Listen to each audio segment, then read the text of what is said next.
তুই না আগে কম্পিউটারে কাম করতা, ফিল্ডে আসছো কিয়া? কারণ আমার বিচি আটকা। সুপ্রিয় দর্শক মণ্ডলী, কেমন আছেন আপনারা? স্বাগতম জানাচ্ছি আপনাদের কৈতর এন্টারটেইনমেন্টে।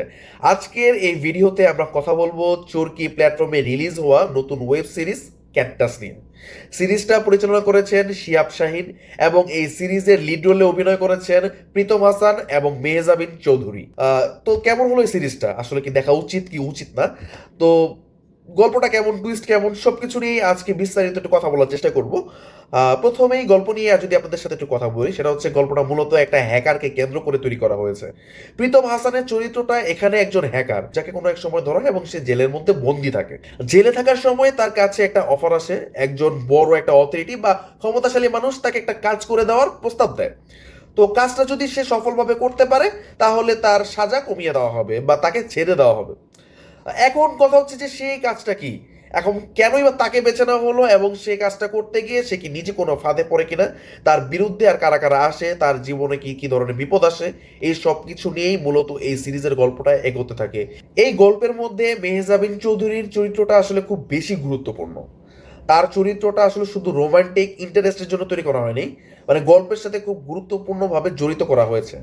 প্রীতম হাসান আর মেহজাবিন একসাথে হওয়ার পর মানে আসল বিপদটা মূলত কার জন্য আসে, হ্যাঁ মানে দুইজনের জন্য নাকি শুধু প্রীতম হাসানের জন্যই, এই জিনিসগুলো জানতে হলে অবশ্যই আপনাকে এই সিরিজটা দেখে ফেলতে হবে। এখানে আমি কোনো স্পয়লার দিতে চাই না।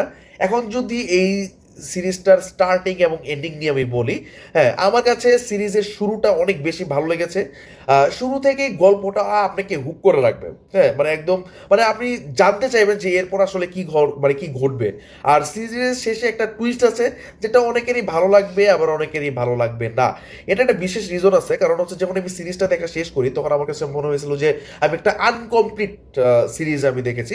সেই মানে যদি উদাহরণ দিই তাহলে হচ্ছে যে এরকম এরকম মানে সেম জিনিসটা আমার কাছে ফিল হয়েছিল যখন হচ্ছে আমি ইন্ডিয়ার ফ্যামিলি ম্যান সিরিজটা দেখেছিলাম। বিশেষ করে যারা থ্রিলার টাইপ গল্প পছন্দ করেন তাদের জন্য শেষের অংশটা হয়তো বা ইন্টারেস্টিং লাগতে পারে।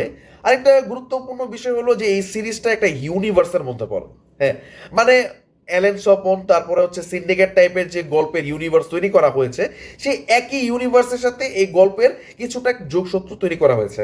মানে আমি স্পয়লার দিতে চাই না, কিন্তু যারা এই ইউনিভার্সের আগের কাজগুলো অলরেডি দেখে ফেলেছেন তারা কিছু কিছু কানেকশন কিন্তু অলরেডি ট্রেলার থেকে খুঁজে পাবেন।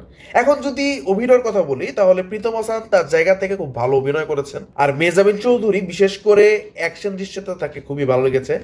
আর এই সিনটা আমার কাছে সবচেয়ে বেশি ভালো লেগেছে। তো যাই হোক, আবার চলে আসি আমাদের রিভিউতে। মানে স্ক্রিনে তার উপস্থিতি খুব ভালো ছিল, ব্যাকগ্রাউন্ড মিউজিকও খুবই খুবই ভালো ছিল, তবে কিছু কিছু জায়গায় মনে হয়েছে যে ব্যাকগ্রাউন্ড মিউজিক একটু বেশি লাউড ছিল, যার কারণে ডায়লগগুলো আসলে ঠিক মতো শোনা যাচ্ছিল না। এই জিনিসটা আসলে টেকনিক্যাল একটা সমস্যা বলতে পারেন আপনারা। গল্পের মধ্যে বাংলাদেশের রাজনৈতিক পরিস্থিতির কিছু কিছু বিষয় কিন্তু এখানে দেখানো হয়েছে এবং সেই সময়ের মানে ঘটনাগুলো হচ্ছে মানে মানে গল্পের সাথে যুক্ত করা হয়েছে। যেমন হচ্ছে যখন জুলাই আন্দোলন হয়, জুলাইয়ের আন্দোলনটা এখানে নিয়ে আসা হয়েছে। তারপর জুলাই আন্দোলনের পরে আমাদের ঢাকা শহরের রাস্তায় যখন ডাকাত হানা দেয়, তখন হচ্ছে যখন আমরা হচ্ছে নিচে যে সারা রাত ডাকাত পাহারা দিতাম, যে আমরা যখন আমাদের নিজেদের বাড়িঘর পাহারা দিতাম, সেই মুহূর্তগুলোকে আসলে খুব সুন্দরভাবে ফুটিয়ে তোলা হয়েছে। যে মিড নাইটে আমরা হচ্ছে বিভিন্ন মানে ফ্রেন্ডসরা সবাই একসাথে মিলে হাতে লাঠি নিয়ে ঠিক আছে এদিকে সেদিকে ঘোরাঘুরি মানে করতাম, ডাকাত খুঁজতাম। তো সেই দৃশ্যগুলো হচ্ছে এখানে খুব সুন্দরভাবে ফুটিয়ে তোলা হয়েছে, যে জিনিসটা আমার কাছে খুব ইনোভেটিভ আর মানে রিলেটিভ মনে হয়েছে। তার জন্য আসলে আমি ডিরেক্টরকে ধন্যবাদ জানাই যে সেই মেমোরিগুলো আসলে ফিরিয়ে আনার জন্য। তো যাই হোক, এই জিনিসটা আইডিয়া হিসেবে খুব ভালো ছিল, কিন্তু পুরোপুরি এক্সপ্লোর কিন্তু এই জায়গায় করে নাই। মানে মানে রাজনৈতিক দিকটা একটু গভীরভাবে কিন্তু দেখানো যেত। হ্যাঁ মানে প্রীতম হাসানকে কেনই বেছে নেওয়া হয়েছে, যারা তাকে কাজটা দিচ্ছে তাদের আসল উদ্দেশ্য কি, এই জিনিসগুলোর আরো ভালো ব্যাখ্যা দেওয়া কিন্তু যেত। আর একটা বিষয় হচ্ছে যে এই সিরিজটার মাঝখানে একটু স্লো হয়ে যায়, হ্যাঁ মানে শুরুটা ভালো ছিল, শেষটা অনেকের কাছে ভালো লাগতে পারে, কিন্তু মাঝখানে মনে হচ্ছে যে একটু টানার চেষ্টা করা হয়েছে আর কি। মানে কিছু কিছু জায়গায় একটু টেনে নেওয়ার চেষ্টা করা হয়েছে। আর কিছু কিছু রোমান্টিক দৃশ্য আছে যেগুলো গল্পের জন্য রাখা হয়েছে, না হলে আসলে গল্পটা খুব ড্রাই ড্রাই ফিল মানে ড্রাই হয়ে যেত। এগুলো আসলে খুব খারাপ লাগে না, আবার খুব আমার কাছে আসলে সত্যি কথা বলতে রোম্যান্সের পার্টগুলো আমার কাছে অনেক বেশি ভালো লেগেছে। সিরিজটা আসলে খারাপ না, আবার একেবারে এক্সট্রা অর্ডিনারি কোনো সিরিজও না।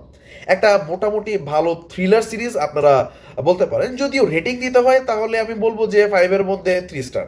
হ্যাঁ, আপনি যদি thriller, hacking, political drama type গল্প পছন্দ করে থাকেন তাহলে সিরিজটা আপনারা একবার দেখে ফেলতে পারেন।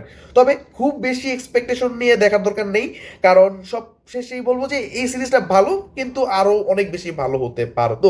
কিছু কিছু টেকনিক্যাল সমস্যা ছিল, কিছু গল্পের গভীরতা বাড়ানো যেত, কিছু চরিত্র আরও ভালোভাবে ব্যবহার করা যেতে পারতো। তারপরও ওভারঅল একটা ভালো কাজ হয়েছে। তো আপনারা যদি ক্যাটটাস ওয়েব সিরিজটা দেখে থাকেন তাহলে কমেন্টে অবশ্যই জানিয়ে দেবেন আপনাদের কাছে আসলে কেমন লেগেছে। ভিডিওটা ভালো লাগলে অবশ্যই লাইক দিবেন, বন্ধুদের সাথে শেয়ার করবেন, আর কৈতর এন্টারটেইনমেন্ট চ্যানেলটাকে অবশ্যই সাবস্ক্রাইব করতে ভুলবেন না। দেখা হচ্ছে পরবর্তী নতুন কোনো ভিডিওতে। Till then, good bye, tata. You kill people. এই চাঁদাবাজি, স্মাগলিং, এসব আন্ডারগ্রাউন্ড সমস্ত কাজ যারা করে তারা সবাই আপনাকে 20% দিয়ে চলে।